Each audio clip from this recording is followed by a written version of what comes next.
오늘 말씀 보겠습니다. 창세기 1장 22절에서 23절 말씀입니다.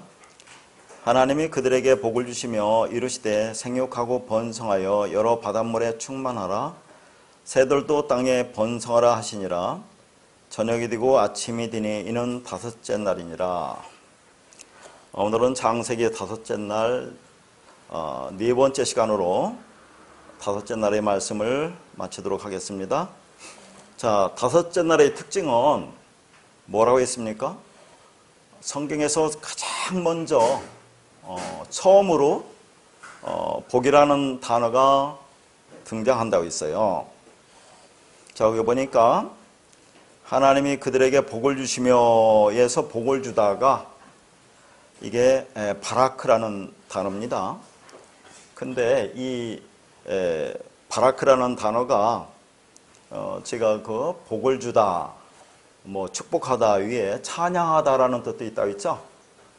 그 찬양하다의 의미는 로마서 2장 29절 말씀과 에베소서 1장에 보면 찬송하게 하려 하심이라는 그 말이 3번이나 나옵니다. 그때 그 의미에 대해서 제가 자세히 설명드렸어요.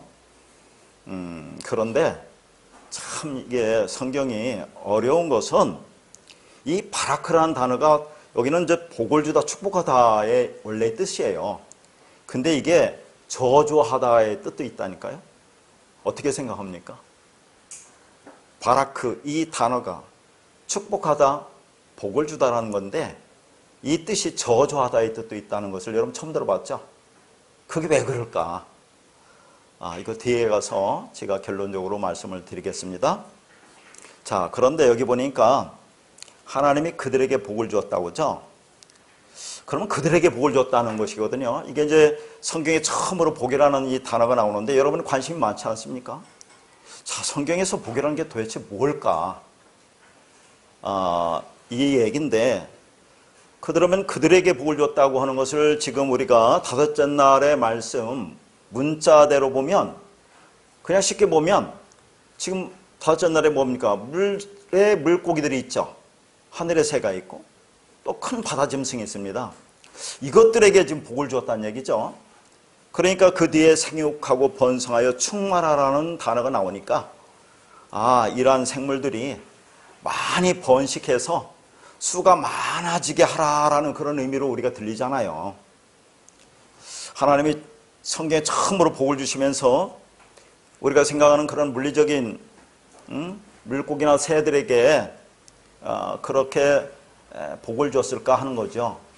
그래서 첫 번째로 볼 것은 그들에게라고 되어 있는 이 단어가 거기 이제 문법적 유서가 쭉 써여졌는데요. 오탐이라는 단어인데 이것은 이제 에트라는 단어에서 왔어요. 에트의 복수형입니다.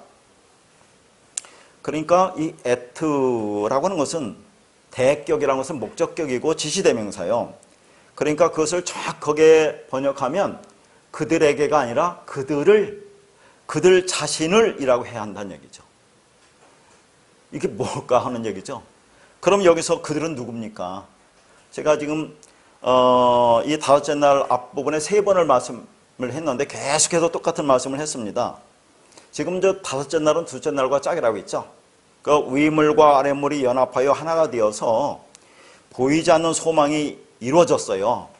그런데 지금 다섯째 날에 나오는 21절과 22절에 나오는 그 바다 짐승이라는 용, 뱀, 또 물에서 우글거리며 기어다니는 모든 생물들, 하이, 네페시들은 이루어진 소망을 깨닫지 못하고 여전히 그 소망을 기다리는 율법주의자들을 가리킨다고 했어요. 그래서 주님께서 그런 자를 구원하기 위해서 기어다니는 생물로 뱀으로 오셔서 그렇게 죽으시고 은혜의 날개로 성령으로 덮어서 그들을 새롭게 창조하는 것으로 그게 지금 여기서 복이라고 하는 거예요. 자, 보세요. 복이라고 하는 것은 축복하다인데 생명을 주는 겁니다. 그러니까 지금 이 다섯째 날에 나오는 이 지금 바다 짐승, 용, 뱀이라든가 물에서 울고거리며 기어다니는 이 생물들이라는 것은 이게 비진리로 율법을 가리키는 거죠. 그러니까 이렇게 비질 율법주의자들, 이거 생명이 없는 거예요. 그러면 죽는 겁니다. 이들에게 지금 생명을 주는 게 지금 복을 준다 그런 얘기거든요. 그러니까 비진리, 하나님이 진리를 말하지 못하는 자들에게 진리를 건네주는 거죠. 그래서 어떻게 하라 했습니까? 날개 있는 새, 즉 은혜의 성령이 오셔서, 그리스도가 오셔서 우리 안에 오셔서 그 말씀을 깨닫게 하는 겁니다. 그래서 그 진리를 가지고 진리를 말하게 한다는 의미가 있어요. 여기서 그게 복이라 그런 얘기입니다. 비진리자들을 진리로 만들어주는 게 생명 아닙니까? 그러면 그게 복이다 하는 거죠. 그러니까 그렇게 되면 그들에게 복을 준 게 아니라 그들 자신을 복을 준 거예요. 그들 자신을, 비진리를 진리로 만들어줬다 그런 얘기입니다. 그럼 생명 아니에요? 그러니까 그들에게가 아니라 그들 자신을, 그들을 복을 줬다 그런 얘기입니다. 이해 가죠? 그래서 거기 보면 이르시되라는 단어가 나와요. 이르시되. 이게 레 아마르라는 단어거든요. 아마르는 여러분 많이 들어봤잖아요. 이 아마르는 헬라어로 레마입니다. 진리를 가리켜요. 그러니까 이 아마르는 진리를, 이 말씀을 가리키고, 레라는 것은, 자, 이게 이제 여러분 라메드라는 히브리 자음인데, 이것은 뭐 가르치다, 지팡이, 막대기, 제가 뭐 말씀, 진리 그렇게 여러 번 얘기했잖아요. 근데 이게 전치사로 쓰이면 무엇을 위하여라는 그런 뜻이 있어요. 그러니까 레 아마르라는 것은 직역하면 말을 위하여 가르치다 그 말입니다. 말을 위하여 가르치다는 말이 무슨 말일까?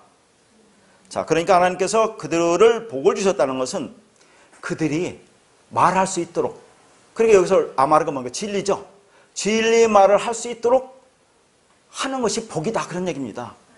자, 보세요. 앞에서 이 지금 다섯째 날에 나오는 이런 것들이 지금 빌이라고 했죠. 율법적 존재들이라고 했죠.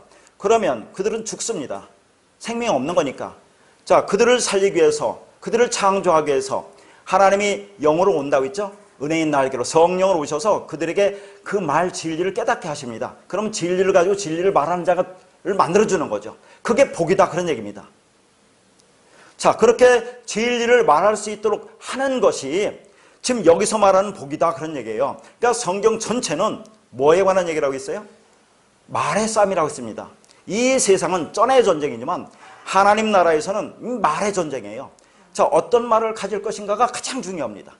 그러니까 비진리자들을 진리로 만들어주는 것이, 그게 여기서 창세기 다섯째 날에서 뭐라고 합니까? 처음에 창조라는 것이 창세기 1장 1절에서 창조가 나오고 다섯째 날에서 처음으로 창조를 한다는 것도 나와요. 그게 창조야. 그게 구원이야. 그게 복이다. 너에게 생명을 주는 게 복이다. 그런 얘기를 하는 겁니다. 말할 수 있도록, 말 못하는 자들에게 그 진리 말을 주어서 진리 말을 할 수 있도록 하는 것이, 그게 생명이고 그게 창조고 그게 구원이고 그게 복이야 라는 그런 말을 하고 있는 거예요. 자, 그런데 우리가 이제 창세기 1장에 보면 하나님이 이르시되라는 말이 계속 나와요. 그런데 그 단어들은 전부 다 바브 아마르입니다. 바브 아마르라는 것은 그리고 말했다 이제 이렇게 계속 나오거든요. 근데 자, 창세기 1장의 22절과 28절에 보면 이것은 레 아마르라고 나와요. 여기서는 이르시되라고 하는데, 그러니까 22절에도 하나님이 그들에게 복을 주시며 이르시되인데 28절에도 하나님이 그들에게 복을 주시며 하나님이 그들에게 이르시되 이렇게 나와요. 그리고 생육 번성 충만하라, 똑같은 그런 내용으로 나오는데 여기서만 레 아마르가 나온다 그 말입니다. 그러니까 생육 번성 충만은 뭐와 관계 있어요? 이 진리와 관계 있는 겁니다. 그러니까 다섯째 나라의 핵심은 뭔가? 다섯은 뭐예요? 율법이죠. 율법적 존재들, 그들을 어떻게 구원할 거예요? 진리를 취하죠. 진리를 줘서 진리를 말하게 하는 거, 그게 구원이거든요. 자, 그래서 여기서 이르시되라는 그 말이 가장 중요한데, 그 말을 할 수 있도록, 진리 말을 할 수 있도록, 그래서 진리를 가지고 진리를 말한 자가 되어서 그들을 창조하고 구원하기 위해서 그들에게 복을 주셨다는 그런 의미입니다. 자, 그러면 우리가 이제 창세기 1장 5째 내로 처음으로 복이 나오는데, 신약에서는 어디서 처음으로 복이 나오죠? 신약. 산상수훈. 마태복음 5장 3절에도 복이 나오죠. 심령이 가난한 자는 복이 있나니. 그러면 구약의 이 창세기 5째 날에 나오는 복을 주다 바라크와 신약에 이제 처음으로 나오는 심령이 가난한 자는 복이 있다는 복 마카리오스가 저 히브리어 헬라는 다르지만 그 의미는 똑같아야 될 거 아니겠습니까? 똑같다는 것을 오늘 마지막에 한번 살펴볼 거예요. 그러니까 하나님이 우리에게 복을 주는 것은 말하는 복을 주는 거예요. 다른 복을 주는 게 아니에요. 어떤 말을 할 것이냐가 중요하다니까요. 그 말할 수 있도록. 그러니까 은혜의 날개가 성령이라는 것을 알아야 됩니다. 은혜의 날개를 우리 덮어서 진리로 우리 안에 와서 우리를 눈과 귀를 열어줘서 진리가 뭔지를 깨닫고 진리를 말하는 자로 만들어주는 게 그게 창조고 구원이고 복이고 생명이다 라고 하는 것을 지금 말하고 있는 거예요. 그러니까 우리가 이제 창세기 1장에서 이 복이라고 하는 것을 보면서 또 그동안에 뭐 여러분이 많은 그 설교를 들으면서 복에 관해서 많이 들었잖아요. 그러니까 기독교에서 이 성경에서 말하는 진짜 복이라는 것이 이제 우리가 뭔지 알죠. 그러나 왜곡된 기독교에서는 복을 어떻게 말합니까? 물질적인 복으로 얘기하잖아요. 오늘날 율법주의 뭐 이런 데에서는 전부 다 물질적인 복으로 보는 경향이 많지요. 그리고 세상에 말하는 복, 전부 다 물질적인 복이 아닙니까? 근데 우리는 이제 그게 다르다는 걸 알잖아요. 그래서 유명한 사찰이나 대형 교회에서 수많은 사람들이 기도하고 기원하는 그런 식의 기도는 이제 우리는 하지 않을 것입니다. 그래서 어떤 분들은 이런 세상의 물질을 구하는 기도는 유아적 그리스도인이나 율법 아래에 있는 사람들이나 이교들이나 하는 것이지, 그리스도를 통해서 진리를 알고 진리를 알게 된 사람들은, 진리가 된 사람들은 더 이상 이런 기도를 할 필요가 없고 할 의지도 없다고 생각하겠죠. 그런데 우리가 한번 생각해보자 그런 얘기입니다. 자, 여러분이 힘들고 어렵고 고통스러운 일이 나에게 일어날 때 다른 사람을 평가하듯 냉정하고 객관적으로 판단하고 해석할 수 있을까 하는 겁니다. 내 자식이 생명의 위험 속에 있을 때 불치병에 걸렸어요. 그럴 때 그 어떤 도움과 해결 방법이 없어. 그럴 때 하나님 내 자식 좀 살려주세요 하는 그런 기도를 하는 것이 잘못됐느냐 하는 얘기입니다. 우린 진리를 아는 자들이, 진리를 모르는 자들은 왜곡된 기독교는 당연히 그걸 추구하죠. 그럼 우리는 진리가 뭔지를 알았어요. 그럼 이런 기도를 해서는 안 되느냐 하는 얘기입니다. 아, 내 애들이 불치병에 걸렸어요. 생명의 위협에 당해 있어요. 그러면 내 아들 좀 살려주세요 하나님 하는 기도가 잘못됐느냐 하는 얘기입니다. 여러분 어떻게 생각하세요? 기도라는 프로쇼코마이라고 하는 것은, 자, 우리가 하나님 앞에 진리를 주세요라고 하는 게 기도입니다. 왜 우리가 진리를 주세요 할 수 있죠? 하나님이 언약하셨기 때문에. 뒤에서도 한번 볼 겁니다. 하나님은 언약하셨기 때문에 우리한테 빚쟁이에요. 내가 이 말을 줘서 내 아들로 만들 거야가 성경의 얘기입니다. 그러니까 하나님은 빚 줬어요. 그러니까 우리가 그 빚 주세요라고 하는 것이 구하라 찾으라 두드리라는 얘기입니다. 그러면 하나님이 우리한테 진리를 넘겨주는 것이 하나님의 기도예요. 그럼 우리가 그 말씀을 받는 것도 우리 기도고, 말씀을 받아서 다른 사람에게 흘려주는 게 기도입니다. 그런 걸 알고 있지만, 자, 내가 어렵고 힘들고 고통스러운 일이 다가올 때 그러면 하나님 나 좀 살려주세요 하는 기도는 잘못됐느냐 하는 얘기입니다. 우리는 그렇게 판단하지 말고 그런 상태에서 자, 하나님한테 기도할 수 있어요. 다만 하나님 그 기도를 통해서 그 하나님이 나의 향한 그 뜻이 무엇인가를 깨달으면 되잖아요. 하나님 앞에 더 깊이 그 진리 속으로 들어감으로써 나에게 더 많은 유익을 주시려는 하나님이 그 은혜를 깨달으면 된다 하는 얘기입니다. 자, 그렇게 성경에는 복이 참 많이 나와 있습니다. 그래서 우리가 창세기 1장 첫째 날부터 넷째 날까지는 복이라는 단어가 없고 다섯째 날, 여섯째 날, 일곱째 날에 복이 나와요. 그 성경에서는 어디서 복이 가장 많이 나옵니까? 어느 성경이? 신명기에서 가장 많이 나와요. 신명기. 왜 신명기에서 복이라는 단어가 가장 많이 나올까 하는 겁니다. 신명기의 역사적 배경은 광야입니다. 광야라는 것은 베이트라는 배와 미드바르라는 단어거든요. 이 미드바르라는 것은 맴이라는 말씀과 다바르라는 그 율법으로 되어 있어요. 아까 히브리어 아마르는 레마와 같다고 있습니다. 그럼 다바르는 로고스와 같은 거예요. 신구약 얘기할 때 히브리 헬라에서. 그러니까 맴은 말씀 진리고 다바르는 율법이니까 이 광야라고 하는 것은 율법으로, 자, 진리를 율법으로 준다는 그런 의미가 있어요. 광야는. 그러면 진리를 율법으로 주는데 그 율법을 통해서 우리가 진리를 깨닫느냐 못 깨닫느냐 하는 얘기 아닙니까? 그래서 그게 복과 관련되어 있다 하는 얘기입니다. 그래서 신명기에서 가장 많이 복이라는 단어가 나와요. 거기도 보면 신명기 28장 보면 축복과 저주가 같이 나온다니까요. 그래요, 안 그래요? 축복과 저주가 같이 나와요.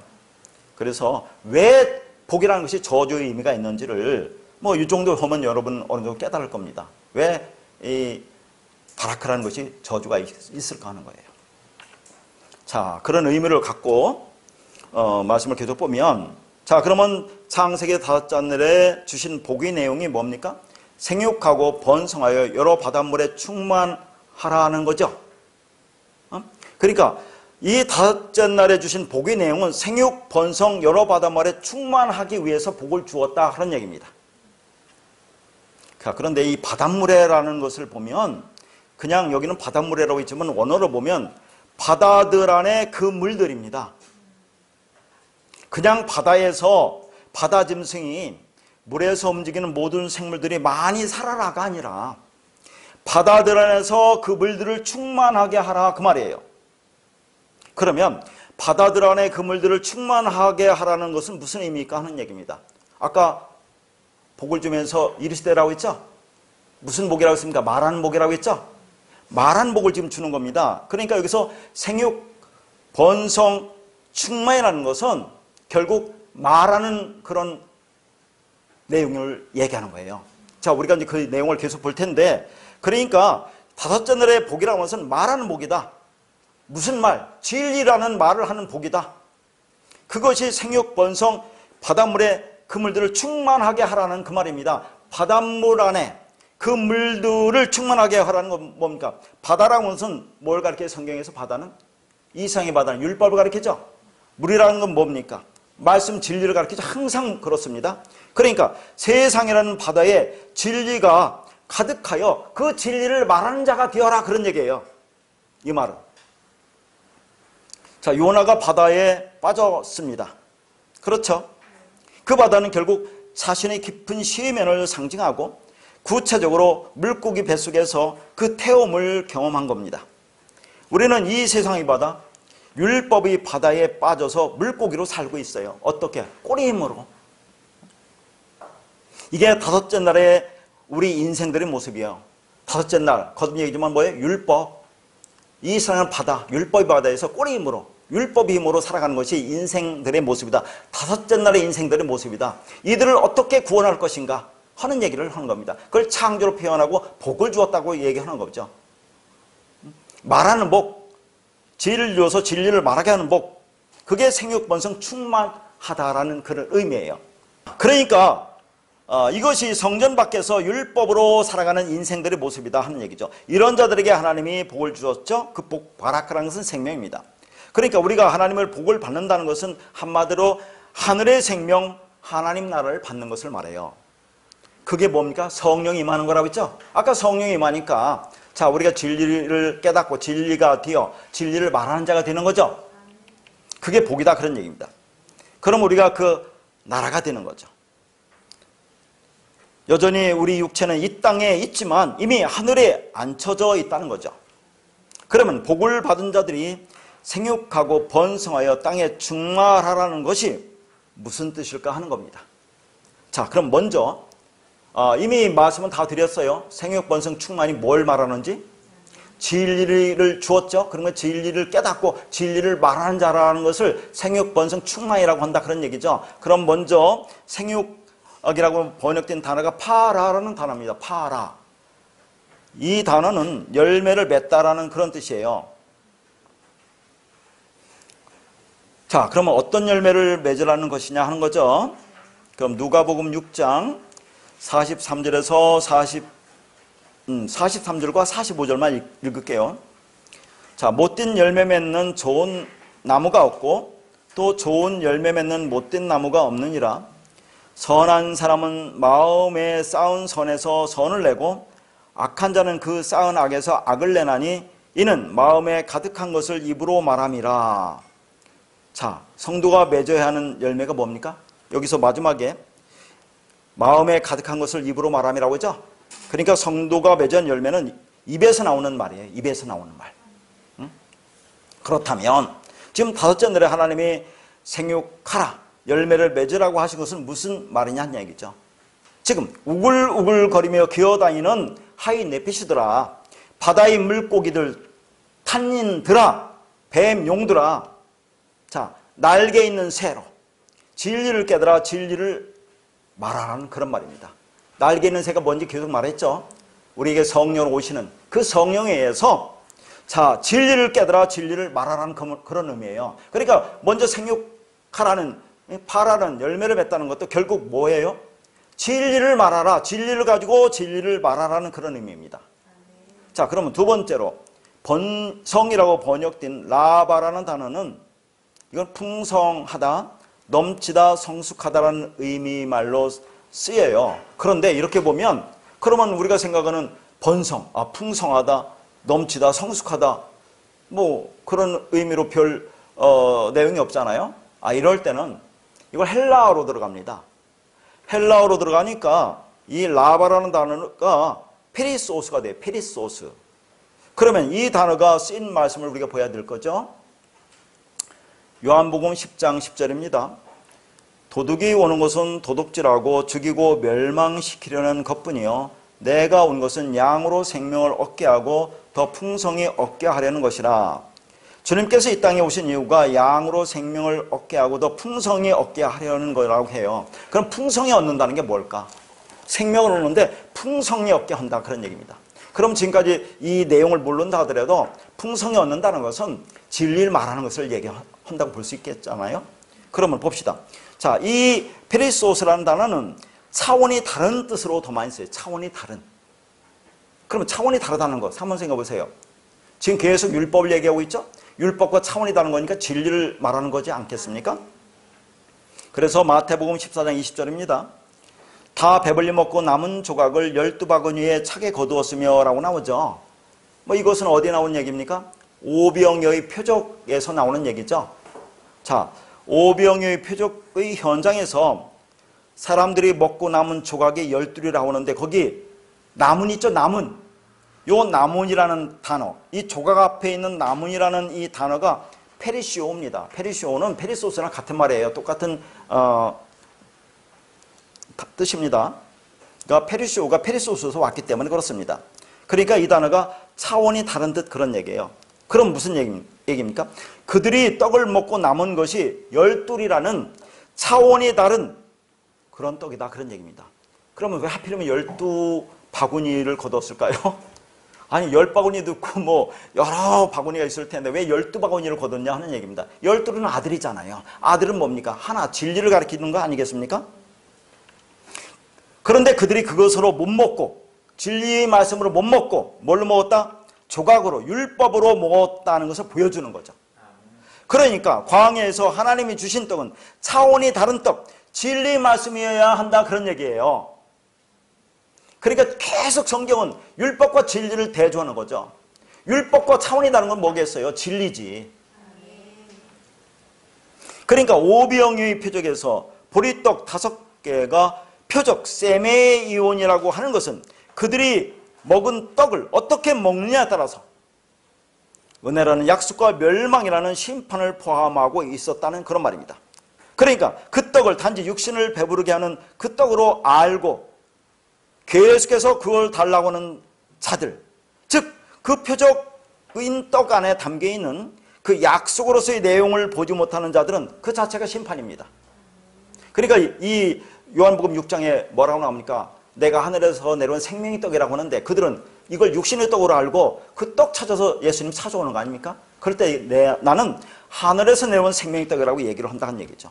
그러니까 이 모든 것을 우리는 어떻게 볼 것이냐 하는 얘기입니다. 그러니까 우리가 성경 66권 있죠? 성경 66권. 이 표, 이게 표예요, 그냥. 그럼 이 안에 담긴 진리를 깨닫지 못하고 이걸 열심히 율법으로 지금 행하고 있잖아요. 그럼 그 자체가 심판이라니까요. 다른 게 심판이 아니라. 자, 그러면 이 페리소스가 또 어떻게 쓰이는지를 보겠습니다. 마태복음 5장 20절입니다. 내가 너희에게 이르노니 너희 의가 서기관과 바리새인들보다 더 낫지 못하면 결코 천국에 들어가지 못하리라. 여기에 더 낫다라는 단어가 페리시오입니다. 자, 뭐라고요? 차원이 다른 의다, 그런 얘기입니다. 그러니까 더 낫다라는 것은 우리는 어떻게 생각합니까? 영어로 better, 더 낫다라고 이렇게 생각하는데 그게 아니라 차원이 다른 그런 뜻입니다. 자, 한번 생각해 보세요. 자, 서기관과 바리새인들과 비교해서 너희들이 더 괜찮아야 된다고 한다면, 그러면 서기관과 바리새인들이 지금 행하고 있는 건 율법이잖아요. 근데 그것보다 더 낫다고 하면 그것도 율법이네요. 그럼 말이 안 되잖아요. 그런 말이 아닌 겁니다. 그러니까 바리새인들의 의보다 차원이 다른 의가 아니면 너는 천국에 못 간다, 그런 얘기입니다. 그러면 바리새인과 서기관들이 하는 그 의는 어떤 의예요? 율법의 의잖아요. 율법을 지켜서 내가 의롭게 된다고 하는 거, 율법을 지켜서 하늘나라를 간다고 하는 것이 그들의 의입니다. 그것과 차원이 다른 의는 뭡니까? 우리는 율법을 지켜 행할 수 없는 잘하는 거, 오직 하나님의 은혜로만 구원받는다는 거죠. 나가 할 수 있는 것은 아무것도 없다 하는 그런 것이 차원이 다른 의죠. 그러니까 그 진리 말씀이 내 안에 들어와서 그 말씀을 내가 새기는 겁니다. 행하는 게 아니에요. 그 말씀을 내 마음에 품고 새기는 거. 그러니까 율법을 온전케 하러 오신 예수 그리스도가 준비한 은혜의 옷, 그리스도 옷을 입는 것이 하나님이 준비하신 차원이 다른 의다, 그런 얘기예요. 다시 말해서 예수 그리스도를 믿음으로 말미암는 하나님의 의가 차원이 다른 의다 하는 거예요. 그러니까 지금 우리가 지금 계속해서 본 이 번성하라, 이 뭐예요? 라바라는 단어는 헬라어로 보니까 페리소스, 페리시오인데 이게 차원이 다른 거다. 그러니까 결국 이 라바라는 것도 율법이 아닌 진리를 가리키는 걸 말하고 있어요. 그러니까 번성하라는 말씀은 큰 바다 짐승, 탄닌과 물에서 울거리며 기어다니는 모든 생물들아, 날개 있는 새로 은혜의 성령에 의해서 차원이 다른 그것으로 깨달아 풍성하고 성숙한 존재가 되라. 그게 뭐예요? 진리를 가지고 진리를 말하는 존재가 되라는 그런 의미예요. 그러니까 파라나 라바나 같은 의미죠. 그러니까 생육 번성이라는 말이 뭔지 지금 말씀해주고 있는 겁니다. 하나님께서 이스라엘에게 새 언약을 주시면서 그들을 생육하고 번성하게 하겠다고 약속을 하셨습니다. 에스겔서 36장 11절입니다. 내가 너희 위에 사람과 짐승을 많게 하되 그들의 수가 많고 번성하게 할 것이라. 너희 전 주의대로 사람이 거주하게 하여 너희를 처음보다 낮게 대우하리니 내가 여호와인 줄을 너희가 알리라. 여기 보니까 사람과 짐승이 나오죠. 요 사람은 아담입니다. 짐승은 베헤마인데 요 베헤마는 자 창세기 6장에 등장하는 24절과 25절에 등장하는 가축이라고 번역되어 있어요. 그러면 여기 짐승이라고는 아담과 베헤마라고 하는 가축은 뭘 가리키겠어요? 율법을 가리키는 거죠. 왜 아담이 율법입니까?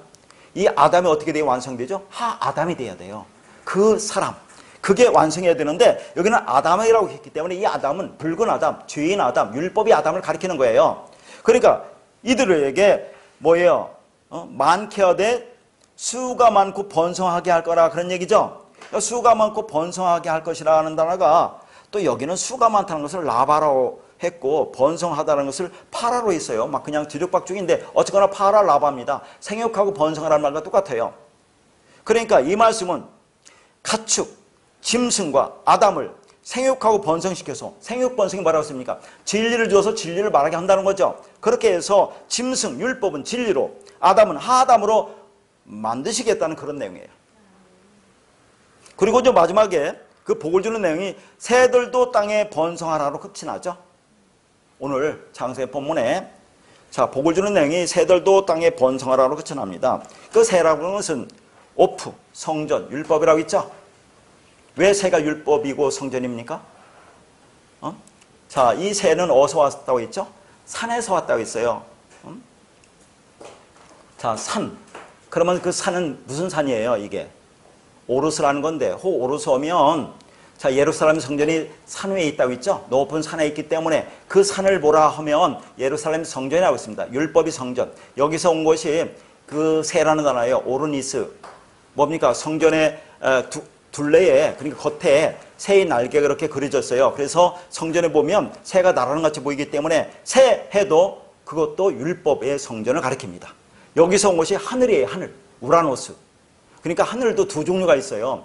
우리가 구약에서 하늘 오면 샤마임 오면 진리가 있는 곳을 얘기하거든요. 그래서 신약에서 거기는 무조건 하늘 오면 진리가 있는 곳인데, 신약에서 하늘 오면 호 우라노스인데 단수가 있고 복수가 있다니까요. 자, 헬라어는 복수라고 하고 이제 쌍수라고 하거든요. 자, 왜 하늘이 단수가 있고 쌍수가 복수가 있습니까? 단수라는 것은 율법이 성전을 가리키는 거죠. 그러니까 이 산에서 새가 오고 하늘이 왔어요. 그렇기 때문에 그거 전부 다 뭘 가리키냐면 율법이 성전, 예루살렘 성전을 가리키는데, 이게 쌍수가 되면 호 우라노스가 뭐가 되겠어요? 이게 쌍수가 되면 누가 연합해서 하나가 되는 거잖아요. 우리라는 땅과 자, 예수라는 그 하늘이 연합돼서 하나가 되면 그럼 너희들이 하늘들이야. 그게 마태복음 5장 3절에 심령이 가는 자는 복이 있나니 그들이 천국의 것이다. 천국이 그들의 것이라 할 때 천국이란 말이 아니에요. 그게 그 천국이 너희들의 것이라는 천국이라는 단어가 아니라니까요. 자, 그것은 이제 만약에 산상수훈을 하게 되면 할 예정으로 있는데 자세히 한번 보려고 합니다.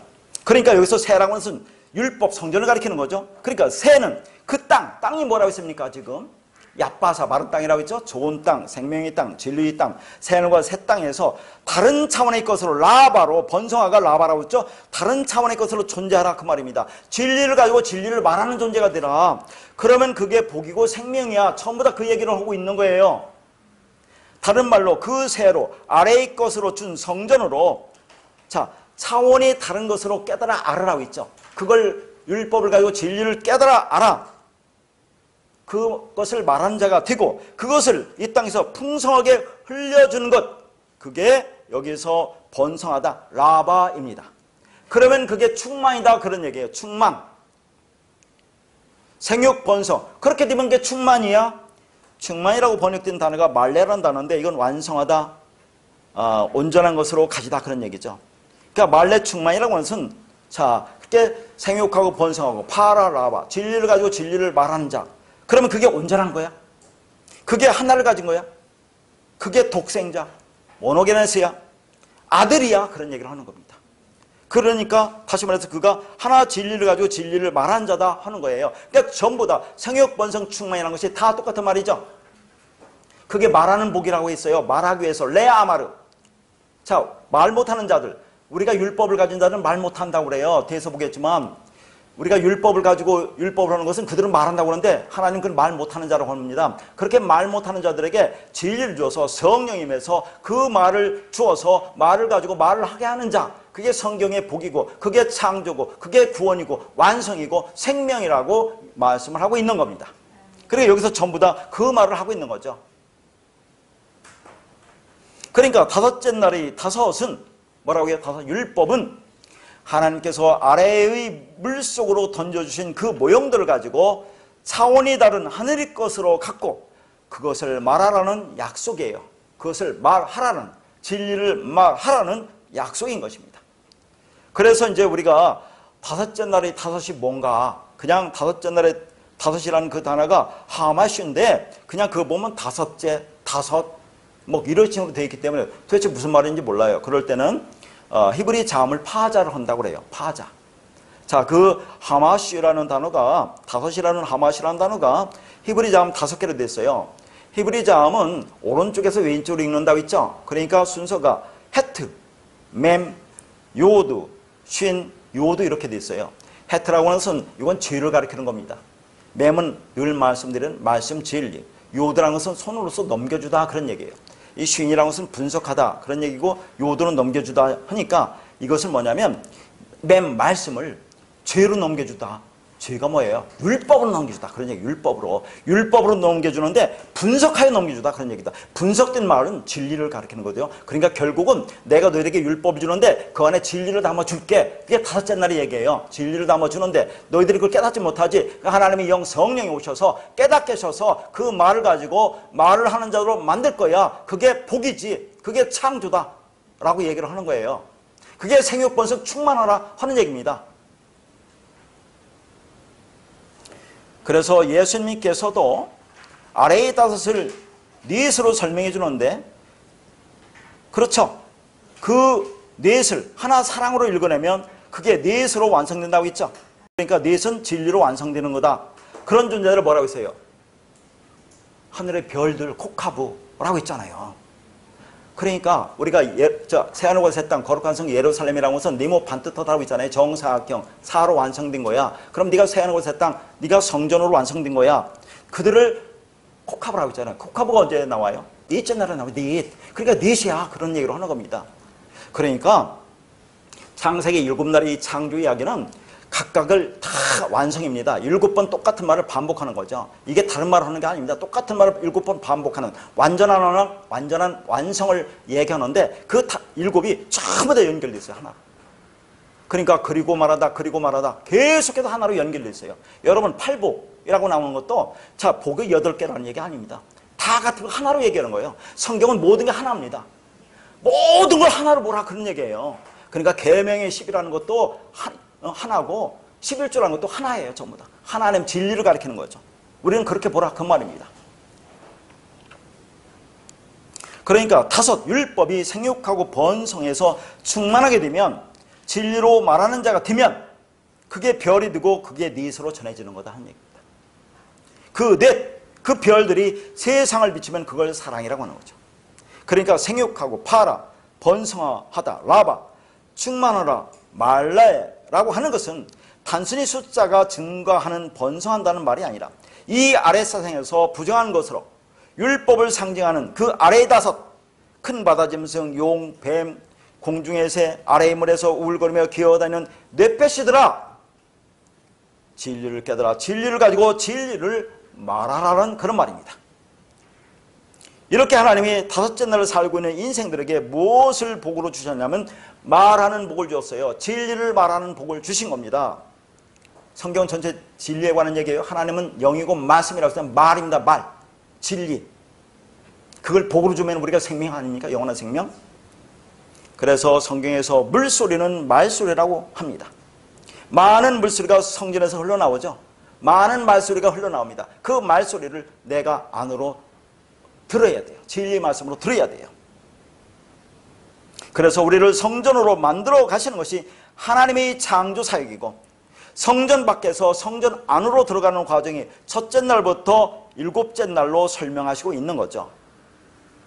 이렇게 인생의 다섯째 날은 이 세상의 바다에서 물고기로 자신의 꼬리 힘으로 살아가는 인생 군상들의 모습을 상징하는 거예요. 그런데 그렇게 살고 있는 물고기들에게 하나님이 복을 주셔서 율법의 바다에서 말을 하게 하신다는 거죠. 진리의 말을 하게 하시는 거. 그게 구원이고 창조고 그게 복이다라는 그런 말입니다. 그럼 무엇을 말하게 하느냐를 우리가 봐야죠. 무엇을 말하게 하느냐. 지금까지 다 얘기했습니다. 하나님 영광을 찬송하는 자로 하는 것이 이 땅에서 우리가 진리를 말하는 자로 서로 있는 거예요. 다른 게 아니라. 자, 베드로전서 1장 23절과 25절입니다. 너희가 거듭난 것은 썩어질 씨로 된 것이 아니요 썩지 아니할 씨로 된 것이니 살아있고 항상 있는 하나님의 말씀으로 되었느니라. 그러므로 모든 육체는 풀과 같고 그 모든 영광은 풀의 꽃과 같으니 풀은 마르고 꽃은 떨어지되 오직 주의 말씀은 세세토록 있도다 하였으니 너에게 전한 복음이 곧 이 말씀이니라. 이 말씀은 이사야서 40장 5절에서 8절 말씀을 인용한 거거든요. 그 중에서 8절 말씀만 읽을게요. 풀은 마르고 꽃은 시드나 우리 하나님의 말씀은 영원히 서리라 하라. 자, 여기 보니까 뭐와 뭐가 대조됩니까? 풀과 꽃, 이걸 육체라고 그래요. 그 다음에 씨와 대조되죠. 씨가 뭡니까? 말씀이죠. 그리스도죠. 진리죠. 그것과 지금 대조되고 있어요. 그러니까 내가 너에게 전한 복음이 말씀 씨인데 그 씨, 말씀이 너에게 들어가면 너희 육신이 마르고 너희 꽃이 떨어진다라는 그 말이에요. 자, 그럼 꽃이 떨어진다는, 꽃이 어떻게 떨어집니까, 여러분? 때가 되면 스스로 떨어져 있고, 그렇죠? 그러니까 이 꽃이 떨어진다는 의미는 스스로 떨어진다는 의미입니다. 그러면 스스로 떨어져서 죽는 사람이 누구가 있어요? 예수 그리스도. 그리고 이 꽃은 예수 그리스도를 가리킨다니까요. 자, 어디? 풀이라는 나에게 붙은 예수를 가리키는 거예요, 이게. 이게 무슨 말을 좀 하는 거겠습니까? 그러니까 말씀을 담은 육신이 이 땅에 와서 육신을 죽여야 말씀만 남는 거죠. 그게 복음이라고 하는 거죠. 따라서 율법의 예수가 죽지 않으면 복음이 성취될 수가 없다, 그런 얘기를 하는 겁니다. 성경은 풀이라는 개념을 씨가 없다는 뜻을 씁니다. 근데 여러분 한번 생각해 보세요. 진짜 풀이 씨가 없습니까? 잔디도 씨가 있어요. 그런데 성경이 굳이 그런 개념을 동원합니다. 그리고 그 풀을 육체라고 합니다. 그럼 내가 육체니까 나는 씨가 없네요. 근데 하나님 우리에게 씨를 주셨다고 하죠. 그러니까 씨가 없는 것은 절대로 꽃을 피울 수가 없고 열매를 맺을 수가 없습니다. 그런데 풀이 씨를 갖기 위해서 뭐가 필요합니까? 씨가 생기고 열매가 맺히려면 반드시 그 꽃이 피어야 돼요. 그렇죠? 근데 성경에서는 예수님을 들의 꽃, 샤론의 꽃이라고 합니다. 이 샤론은 광야를 가리키는 거죠. 그러니까 이 광야라는 곳은 물이 없고 씨가 없다는 것의 상징이니까 이 꽃이 풀에 와서 붙는 겁니다. 꽃이 풀에 붙어버리면 당연히 씨가 생기게 되어 있습니다. 그런데 씨는 반드시 꽃이 떨어져야 생깁니다. 꽃이 떨어져야 씨가 생기고 거기에 생명이라는 열매가 맺히는 거죠. 그러니까 그 씨가 없는 풀, 육체에 능력 있는 분의 꽃을 가져다 붙여버리면 되지 않겠어요? 그리고 십자가에서 같이 죽는 겁니다. 그러니까 씨가 없는 풀에 꽃이라는 예수가 붙어버려서 십자가에서 같이 장렬하게 죽어요. 그렇게 되면 뭐가 됩니까? 씨가 생기고 씨방이 생겨버리는 거죠. 거기에 당연히 열매가 맺히는 거 아니겠습니까? 그걸 구원이라고 하는 거죠. 그러니까 우리가 예수 그리스도가 십자가에서 죽는다는 걸 그 말이에요. 나라는 풀에 예수라는 꽃이 와서 둘이 붙어서 십자가에서 장렬히 죽는 겁니다. 그러면 뭐예요? 말씀, 진리, 그리스도가 우리 안에 오죠? 그럼 내가 그 진리를 갖게 되면 그게 구원이고 생명이고 라고 하는 거 아니겠어요? 지금 그 말을 하는 겁니다. 그래서 풀에서 꽃으로, 꽃에서 말씀으로 구원의 서정이 설명되고 있는 겁니다. 그러니까 베드로가 뭐라고 결론을 맺습니까? 이게 복음이다라고 끝을 맺습니다. 그러니까 예수라는 꽃은 반드시 떨어져야 한다 하는 얘기죠. 그럼에도 여전히 예수를, 살아있는 예수를 섬기고 있으면 어떻게 됩니까? 조화를 섬기고 있는 거예요. 그걸 우상이라고 합니다. 예수는 반드시 그리스도라는 진리로 씨로 내 마음에 심겨져야 하는 거죠. 그러니까 이것은 우리 이야기입니다. 씨도 없고 열매도 없는 곳에 꽃이 붙었다가 떨어지면, 다른 말로 우리가 진짜 씨를 받게 되려면 그 예수는 떨어지는 꽃이 되어야 한다, 그런 얘기예요. 나에게 늘 피어 있으면 안 됩니다. 그러면 그건 조화예요. 인간들이 조작해 놓은 겁니다. 그런데 우리는 그분을 우리 기억에서 지우는 걸 너무 불경스럽게 생각하고 늘 그분을 살려놓고 있어요. 그럼 그분은 우리에게 안 죽은 예수가 되는 겁니다. 그러면 우리는 늘 희생제사를 드리게 되어 있어요. 자, 그런데 여기서 중요한 것은 우리의 영광이, 사람의 모든 영광은 이 꽃과 같다고 있죠. 자, 예수라는 꽃이 우리한테 붙어서 자, 장렬히 죽지 않습니까? 그러면 우리 모든 영광이 꽃이라면 우리는 어떻게 되라는 얘기입니까? 너희도 그렇게 씨 신고 떨어져 죽어라, 그런 얘기를 하는 겁니다. 죽어야 씨가 드러날 거 아니냐, 그런 얘기를 하고 있는 거예요. 그렇게 되니까 뭐가 드러났습니까? 하나님 말씀이 영원히 서더라, 그런 얘기죠. 하나님의 말씀은 예수 그리스도 아닙니까? 그러니까 이렇게 우리가 육체를 입고 살아야 하는 이유는 예수 그리스도를 통한 새 창조의 영광을 찬송하는 자, 그 진리를 말하는 자가 되기 위함이다 하는 얘기예요. 계속해서 이 진리에 관해서 말을 하고 있어요. 하나님은 그게 우리에게 나타나는 영광이다, 그런 얘기입니다. 자, 그래서 누가복음 5장 8절을 보겠습니다. 시몬 베드로가 이를 보고 예수의 무릎 아래에 엎드려 이르되 주여 나를 떠나소서 나는 죄인이로소이다 하니. 자, 이 말을 언제 했습니까? 이 말은 자, 예수님께서 무리에게 말씀을 전하십니다. 거기도 무리라고 하니까 수많은 사람을 가리키는데 제자들을 가리켜요. 거기도 무리라는 단어가 산상수훈에 나온 그 무리와 똑같은 단어를 써요. 그래서 제자들에게 말씀을 전하고 나서 시몬 베드로에게 깊은 데로 가서 그물을 내리라고 하죠. 근데 한번 생각해 보세요. 베드로가 어떤 사람입니까? 갈릴리 바다, 그 갈릴리 호수에서 어부로서 잔뼈가 굵은 사람 아닙니까? 그러니까 어부로서는 베테랑인데 예수님께서 깊은 데에 지금 그물을 내리라고 한단 말이죠. 밤새도록 고기를 잡아도 한 마리도 못 잡았는데, 그러니까 베드로 입장에서는 이게 상식적으로 납득이 안 되지만 말씀에 의해서 그물을 내렸다고 하죠. 그러니까 고기 잡은 것이 힘이 많아 그물이 찧었다고 하는 요 내용인데, 그 다음에 지금 베드로가 하는 얘기예요.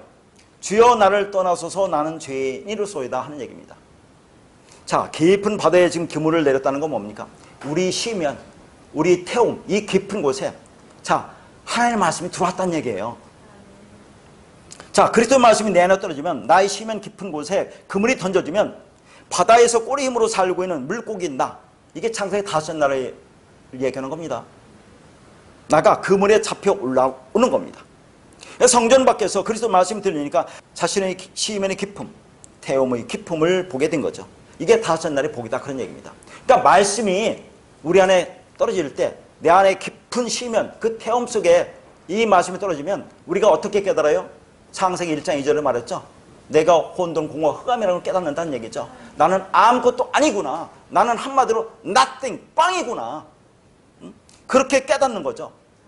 그러면 그게 뭡니까? 주여 나는 죄인이다라고 말할 수 있는 거죠.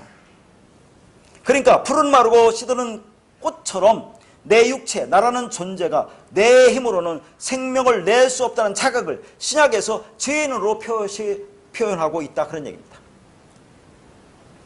욕망을 충족하기 위한 베드로의 그 욕망을 미끼로 이용해서 고기를 잡으라고 하니까 그 미끼에 물려나오는 것이 자기가 없음이고 부정한 물고기임을 자각한 거예요. 그래서 나는 죄인이고 당신은 나를 떠나야 된다는 성전 앞마당에서 자기를 인식한 거죠.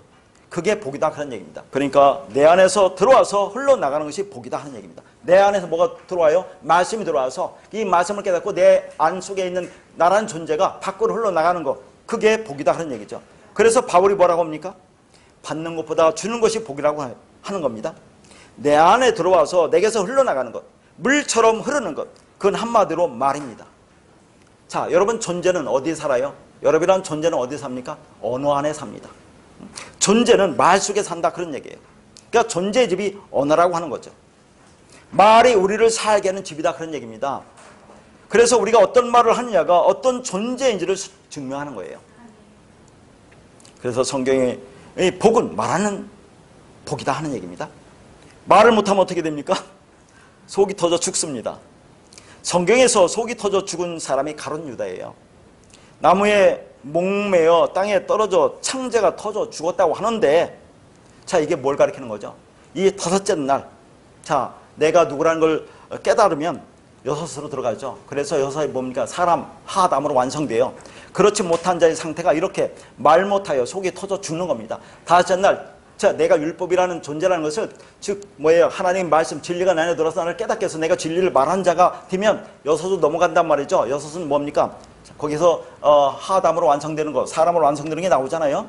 그렇게 되지 못한 자의 상태가 말 못하여 속이 터져 죽는 이 가룟 유다의 상태다 하는 얘기입니다. 성경에서 말하는 저주가 바로 이것입니다. 그런데 어떤 사람은 이 가룟 유다가 회개했기 때문에 구원을 받았다라고 얘기하는데, 가룟 유다가 회개해서 구원을 받았습니까? 참 이런 말을 그렇게 하는 분들이 있다고 하는데, 자, 가룟 유다가 나중에 깨닫긴 했죠. 아, 저분이 나보다 옳다라고 했죠. 그러면 그렇게 해서 율법에서 깨달으면 진리로 돌아오면 예수한테 오는 게 회개입니다. 예수한테 오야 될 거 아닙니까? 나는 어떤 존재라는 걸 알고 오야 되는데 그냥 죽잖아요, 스스로. 그럼 회개한 게 아니라니까요. 어떻게 가룟 유다가 회개해서 구원받습니까? 자, 예수님이 이 땅에 오셔서 행하신 사역 중에서 하나가 말 못하는 자를 말하게 하신 겁니다. 여러분 잘 보세요.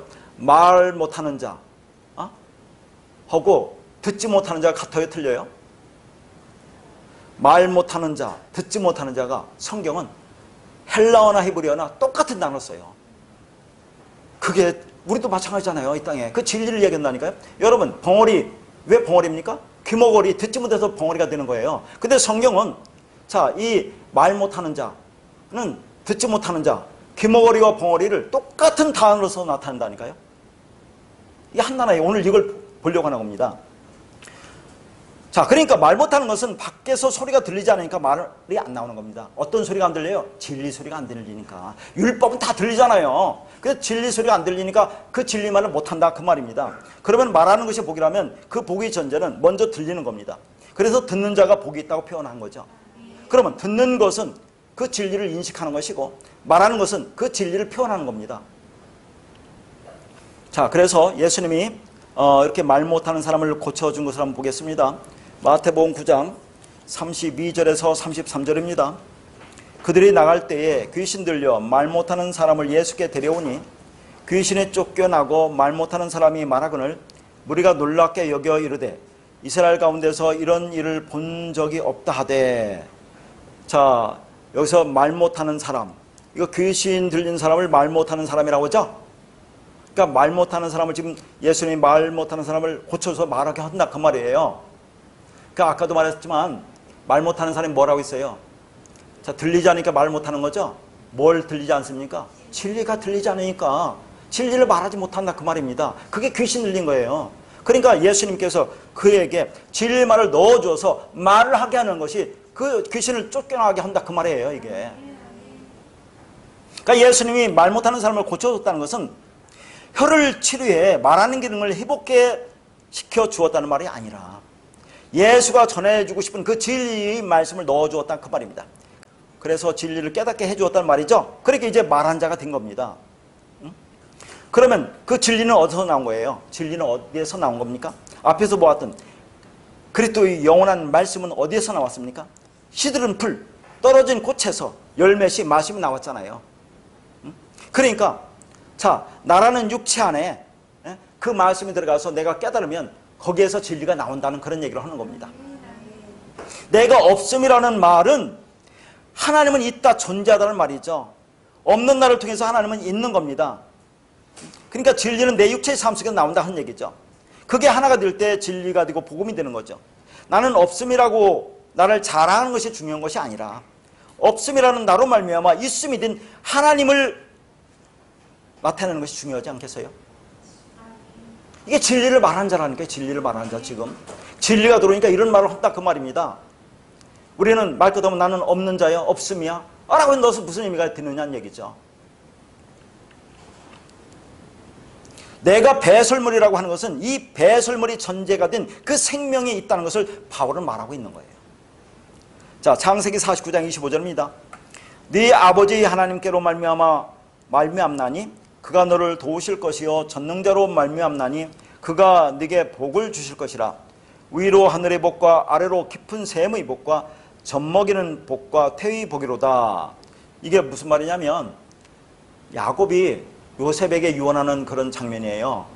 이 말씀이. 그런데 여기 보니까 네 아버지 하나님께라고 해요. 네 아버지. 아버지는 야곱이죠. 네 야곱이 하나님께로 말미암다라고 합니다. 지금 요셉한테. 아니, 네 하나님이라고 하면 되지 왜 네 아버지 하나님이라고 하느냐를 전에 한번 말씀드렸죠. 자, 성경에 아브라함이 하나님, 이삭이 하나님, 야곱이 하나님이라고 하지만 요셉이 하나님이라고는 하지 않는다 그런 얘기입니다. 자, 아브라함, 이삭, 야곱 3을 통해서 자, 이 복음이 뭔지를 설명하잖아요. 그 완성이 요셉에서 완성됩니다. 그래서 요셉을 닛들의 삶이라고 하죠. 닛이 뭡니까? 하늘의 별들. 우리가 이 말씀을 깨달으면 하늘의 삶을 통해서 진리가 뭔지 깨달으면 우리가 이 땅에서 닛이 된다 하는 얘기를 하는 거예요. 우리가 하늘의 별들이라고 한다니까요. 복은 이렇게 원천, 샘의 근원, 시냇가에서 물을 받는 것입니다. 하나님이 우리로 인생이라는 삶에 샘이 흘러나오게 하는 것이 복입니다. 진리가 흘러나오는 거지. 샘이 흘러나오는 것은 말씀이. 마음이라는 시면에서 입술로 말이 흘러나오는 것이 복이다 하는 얘기예요. 그래서 사람은 어쩔 수 없이 말이 통하는 사람과 함께 모이게 되어 있습니다. 어떤 말을 하고 그 진리를 소화하고 인식하는 방식에 있어서 약간의 차이는 있을 수 있어요. 전혀 다른 말을 하는 사람 말고. 그래서 약간의 차이는 있지만 그래도 어느 정도 합의가 있는 거 아닙니까? 여기서 말해보면 표현은 방법이 약간 다를 수 있지만 전혀 다르게 하는 사람도 있어요. 그래서 신약교회에서 하나로 합의된 마음을 힘써 지키라고 합니다. 하나가 되면 됐지 왜 지키라고 하죠? 하나가 된 그 진리의 말씀, 그 합일점을 힘써 지켜서 교회를 이루라는 그 말이에요. 그래서 여러분도 점점 이런 걸 안 느낍니까? 말할 수 있는 사람이 없어요. 예전에 그렇게 교제를 했던 사람들과 저 같은 경우 특히 여러 목사님들과 이렇게 안 만나는 것은 전에는 좀 자주 만났습니다. 몇 년 전까지는. 만나면 일반적인 얘기는 그런 대로 통하는데 이 복음, 이 말씀이 나오면 도대체가 속이 답답해서 어떻게 할 줄을 모르겠어요. 그래서 아직 안 갑니다. 이게 나 혼자만 남았어요. 여기 있는 우리 몇 분 되는 성도들 위에는 이 주일에 만나는 거 그게 전부입니다. 제 인생에. 만날 수가 없어요. 대화가 안 통하고. 그렇게 점점 이루어지고 혼자 남는 겁니다. 사도 바울은 혼자 안 남았습니까?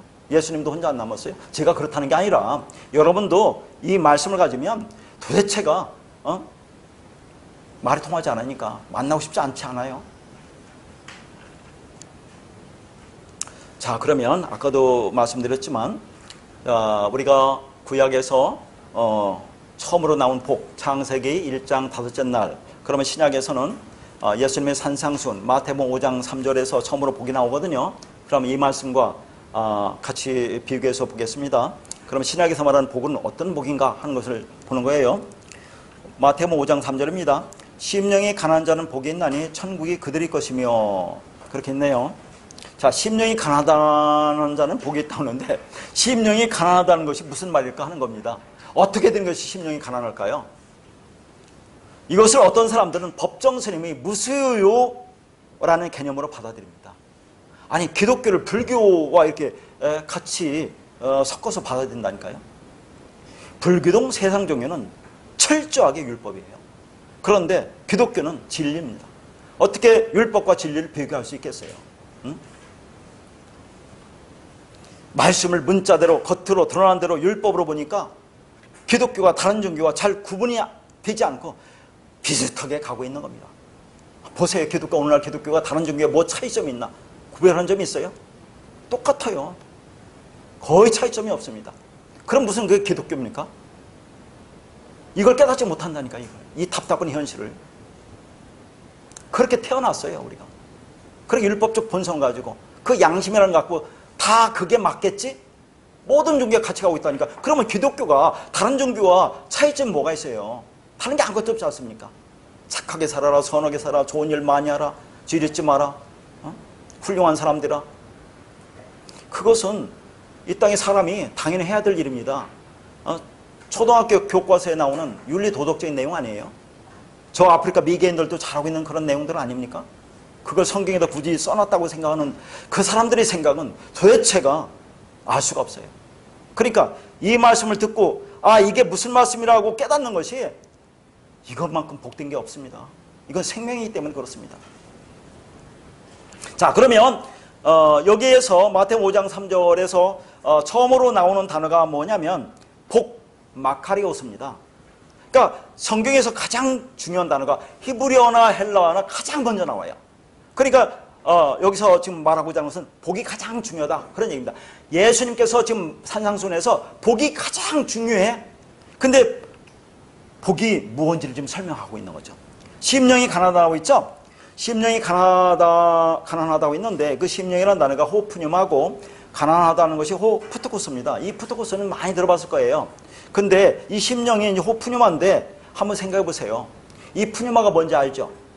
하나님의 영, 성령이에요. 하나님의 영, 성령을 심령이라고 번역해 놨다니까요. 자, 생각해 보세요. 하나님의 영, 성령이 가난하다 그러면 이게 통하지 않지 않아요? 그들은 성령을 뭐라고 봅니까? 나에게 능력 주는 어떤 그런 것으로 그들은 받아들이잖아요. 근데 성령이 가난하다 하면 그 이해가 안 가잖아요. 그러니까 이것을 심령이 가난하다라고 그렇게 해놓은 겁니다. 심령, 마음이 가난하다 뭐 그런 식으로 받아들이는 것 같아요. 그럼 마음이 가난하다는 게 뭐냐 하는 얘기입니다. 그게 아니에요. 하나님의 영, 성령이 가난하다 그런 얘기예요. 그러면 하나님의 영, 성령은 뭡니까? 요한복음 6장 63절에 내가 너에게 이른 레마가 영이라고 그러죠? 생명이라고 그러죠? 영이 푸님하고 그 말이 레마입니다. 그러니까 여기서 심령이라고 번역된 호푸님이라고 하는 것은 즉 하나님의 영, 성령, 진리, 말씀, 그리스도를 가리키는 거죠. 그게 가난하다는 얘기가 무슨 말인지 지금 이게 제대로 안 되니까 이렇게 심령이 가난하다고 번역해 놓으니까 엉뚱한 말을 붙들고 있다니까요, 이게. 그러니까 이 성령이라는 것은 정확하게 제가 늘 말씀드렸죠. 깨끗한 말을 가리키는 거죠. 하기오스푸니마라고. 깨끗한 말, 진리를 가리키는 거죠. 깨끗한 영. 그럼 더러운 영을 뭐라고 있죠? 아카다르토스 푸니마. 푸니마가 붙는다니까요, 영, 거기도. 자, 더러운 영, 악한 영, 더러운 말, 비진리, 율법, 귀신의 말. 그렇게 얘기하는 겁니다. 자, 그런데 여기서 이제, 이 심령이라고 번역된 호푸니마라는 이 말의 문법적 요소는 역격이거든요. 역격이라는 문법적 요소는 헬라어에만 있는데 이건 뭐뭐 안에라는 그런 말입니다. 그러니까 이걸 더 정확히 번역하면 성령 안에서, 자, 그 진리 안에서 가난하다 그 말이에요. 성령 안에서 진리 안에서 가난하다 그런 의미다 그런 얘기죠.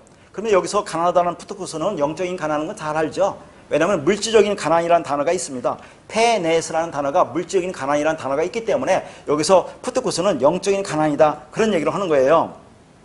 그러니까 성령 안에서 가난하다는 말은 뭡니까? 그 성령 깨끗한 말, 진리가 없어서 너무 그 진리에 대해서 갈급하고 갈증이 난다 그 말이에요. 그 말이 없으면 죽을 것 같아. 그래서 시편 42편 1절에 하나님이여 사슴이 시냇물을 찾기에 갈급한 같이 내 영혼이 주를 찾기에 갈급하나이다 라는 말을 하죠. 이 사슴이 물을 못 먹으면 죽어요. 우리가 그런 심정으로 이 말씀을 찾아야 된다는 얘기죠. 이 말씀, 물이 없으면 우리 죽는다니까요. 우리 몸의 70%가 물이라고 하는데 물이 없으면 죽지 않습니까? 이 물, 이 말씀, 그 진리가 없으면, 그 깨끗한 말이 없으면 나는 죽을 수밖에 없어요 라고 찾아다니는 영혼의 목마름으로, 타는 목마름으로 찾아다니는 것이 심령이 가난하다. 하나님의 영 성령 안에서 가난하다 그런 얘기를 하는 거예요.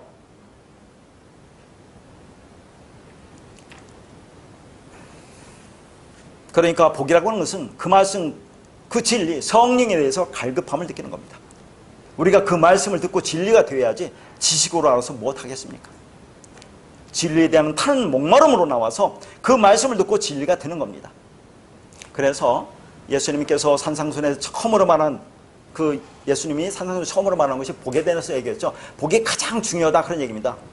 그리고 해서 팔복이라고 나오는데 원래 시험보면 복이 9개예요. 거기도 팔복이 아니라 복이 9개던데요. 제가 시험보니까. 근데 이게 복이 8개 나눠져 있다는 게 아니라 하나라는 얘기야. 하나를 설명합니다.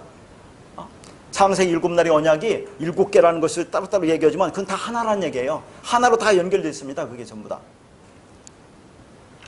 자, 그러면 자, 심령이 가난한 자는 복이 있는데 왜 심령이 가난한 자가 복이 있는지 자, 뭐 거기 보면 뭐라고 했습니까? 천국이 그들의 것이며 했는데 이거 잘못된 번역이에요. 이거 해석하고 설명하자면 참 많이 걸립니다. 여러분 산상수훈 처음부터 다시 배워야 돼요. 철저하게. 그런 말이 아니라는 것을 우리는 깨달아야 되는데 그걸 할 수 없고 오늘 말만 볼게요. 이 말에 관해서 있기 때문에 자, 이 가난한 자에게 왜 복이냐 가난한 자가 그들에게 복음이 전파되기 때문에 복이다 그런 얘기 하거든요. 그래서 마태복음 11장 5절입니다. 맹인이 보며 못 걷는 사람이 걸으며 나병 환자가 깨끗함을 받으며 못 듣는 자가 들으며 죽은 자가 살아나며 가난한 자에게 복음이 전파된다 하라. 여기서 가난한 자가 푸트코스예요. 이 푸트코스에게 복음이 전파된다는 말은 내 안에 그 진리의 말씀이 없다는 것을 알고 그 깨끗한 말, 진리의 갈증을 느끼고 그 진리를 갈급하는 자에게 복음이 진리가 전해지기 때문에 그게 복이야 라고 한다니까요. 다시 말해서 그 진리에 대해 가난한 마음, 갈증을 느끼는 것이 복이에요. 그렇게 복음은 진리는 푸트코스 한 자에게만 전해진다 그 말입니다. 복음은 아무에게나 전해지지 않는단 말이에요. 여러분 이 말씀을 찾아 헤매지 않았어요? 여러분 어떤 경로든지 이 말씀을 진짜로 수없이 찾아 헤매서 오늘 여기까지 온 걸로 저는 알고 있어요. 거듭말하지만 갈급함이 없는 자에게는 이 말씀이 결코 전해지지도 않고 들리지 않는다는 겁니다. 그럼 여기 나온 거 보세요. 맹인, 못 걷는 사람, 나병 환자, 못 듣는 자, 죽은 자, 가난한 자가 다 똑같단 말이에요. 자, 가난한 자가 복음이 전파된다고 했잖아요. 맹인이 보는 거, 못 걷는 자가 걷는 거, 나병 환자가 깨끗함 받는 거, 못 듣는 자가 듣는 거, 죽은 자가 살아나는 거. 왜 죽은 자가 살아납니까? 복음이 증거되니까 죽은 자가 살아난다니까요. 맹인에게 복음이 증거되니까 그게 보는 거예요. 자, 이 단어 한 단어 한 단어가 너무나 귀한데 여기서는 다 볼 수 없고, 자, 우리가 지금 본 게 뭡니까? 앞에서 예수님이 누구를 고쳐줬죠? 말 못하는 사람을 고쳐줬죠? 말 못하는 벙어리를 고쳐줬습니다. 말 못한다는 것은 귀머거리라고 했어요. 말을 듣지 못하는 게 말을 못한다고 했어요. 그럼 여기는 뭐가 나옵니까? 못 듣는 자에게 지금 듣게 한다고 했죠? 못 듣는 자가 듣는다고 했어요. 그러면 이게 뭔가 한번 잘 보세요. 한번 여러분. 여기 못 듣는다는 단어가 코푸스라는 헬라어 단어입니다. 그러니까 이 단어를 찾아봐도 이게 못 듣는다 하고 말 못하는 게 같이 나와요. 그러니까 코푸스라는 단어는 귀먹고 말 못하는 자를 가리키는 거죠. 듣지 못하면 말을 못한다 그 말입니다. 그런데 여기만 봐서는 잘 모르겠어요. 그래서 이제 히브리어로 가는 겁니다.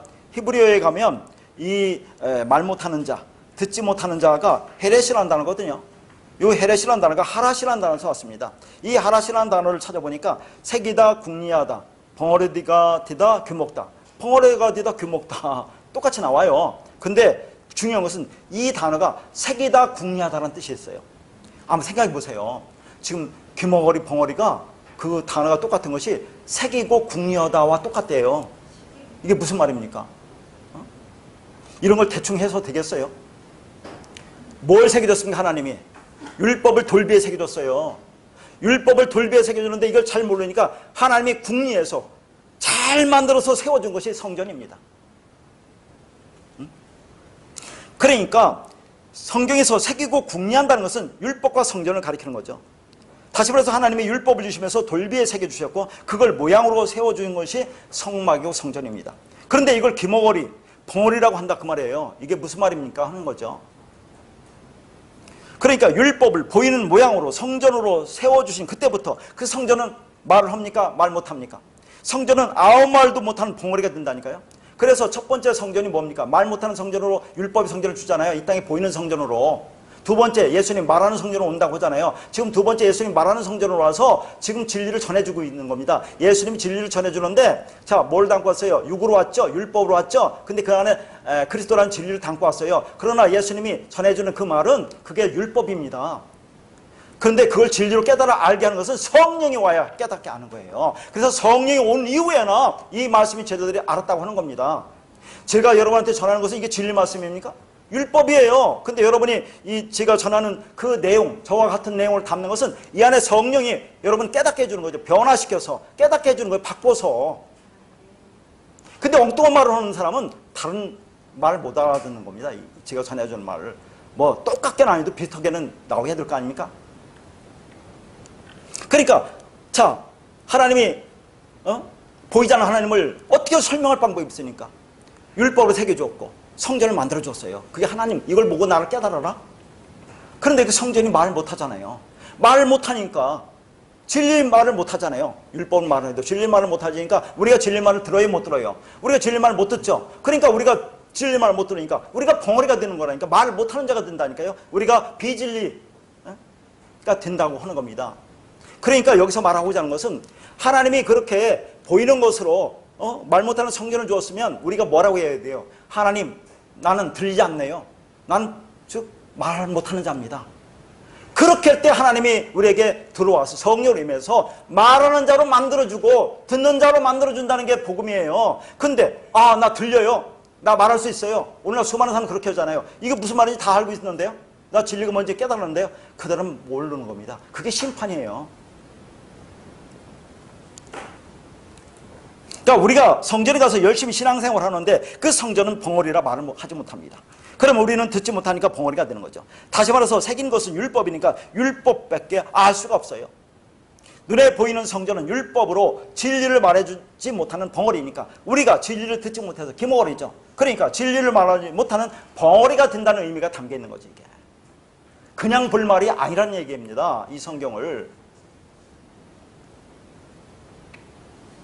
그래서 사람의 말, 육신의 말, 이 땅의 말, 더러운 말만 하고 있어요. 그게 율법이고 비질입니다. 하나님이 그렇게 나는 이 땅에서 육신의 말만 하고 있네요. 더러운 말만 하고 있네요. 율법 비질만 하고 있네요. 그러면 하나님이 그걸 듣지 못한 자 벙어리라고 하는데 그들을 고쳐주는 거예요. 이제.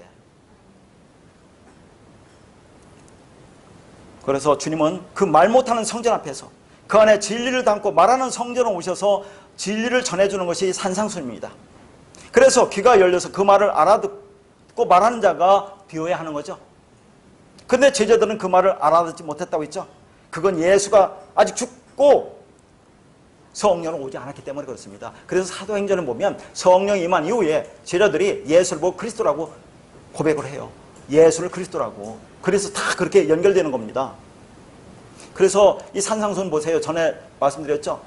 산상수훈이 5장, 6장, 7장입니다. 4장 마지막 절에 4장 25절이에요. 거기 수많은 무리가 따른다고 그러죠. 그러면 5장 1절에 가면 무리가 따른다고 하는데 무리가 제자들이라고 해요. 그 다음에 끝나고 나서 8장 1절 가면 수많은 무리가 따른다고 하는데 마지막 절과 8장 1절에 나오는 무리와 자 5장 1절에 나오는 무리가 다르다고 했어요. 이 말씀 누구한테 전합니까? 제자들한테 전해요. 근데 제자들이 아직 성령 오지 않았기 때문에 깨닫지 못한다는 것을 지금 설명하고 있는 거예요.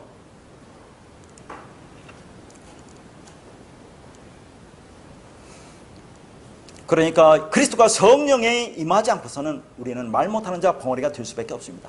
그래서 그 진리에 갈급해서 진리에 간구하는 거라니까요. 자, 찾으라 구하라 두드리라. 아이테오제 테오쿠루. 빛 주세요 하나님. 나한테 빛 줬잖아요. 언약하셨지 않습니까? 내 아들을 만들어주겠다고? 그걸 구하면 내가 성령을 주지 않겠니? 좋은 걸 주지 않겠니? 말해야 하네요. 성령. 그걸 얘기하는 겁니다. 그렇게 심령이 가난 자가 돼서 그 말 그 진리가 없어서 그 깨끗한 말 그거 주세요. 나 그거 없으면 죽습니다. 라고 하니까 하나님이 우리에게 성령을 임하게 하셔서 그 말 주잖아요. 그러면 그게 복음이 증가되는 거고 그게 복이야 라고 하니까 아까 창세기 1장에 나온 그 말하는 복 뭡니까? 생육번성 충만히 진리를 가지고 진리를 말하는 말과 똑같아요 안 똑같아요? 전부 다 진리에 관한 말밖에 없어요. 성경은 하나님이 영이고 생명이고 진리라니까 하나님은 진리고 말씀인데 무슨 말을 하겠느냐 하는 얘기입니다. 이 땅에서 뭘 얘기하겠느냐 하는 얘기예요. 그러니까 자 여기에서 맹인, 못 걷는 자, 나병환 자, 못 듣는 자, 기머리 못 듣는 자, 기머리죠. 죽은 자의 상태가 되지 않으면 그 성령 안에서 가난한 자가 되지 않습니다. 그럼 죽은 자는 또 뭐예요? 죽은 자가 산다고 했죠? 죽은 자가 뭐겠습니까? 여기서 여러분 지금까지 제가 늘 얘기했는데 니크로스 죽음이겠어요? 타나토스 죽음이겠어요? 니크로스 죽음이라니까요. 니크로스 죽음이라고 내가 깨달아야 돼요. 나는 죄 허물로 죽은 자다. 나는 아까도 말했지만 nothing이야. 꽝이야. 아무것도 아니야. 나는 없음이야. 그게 죽었다고 하는 거죠. 나는 그런 자야. 나는 들을 수 없고 볼 수도 없어. 그렇게 깨달으면 그러면 그걸 살아나게 하는 거죠. 그럼 그게 타나토의 죽음이에요.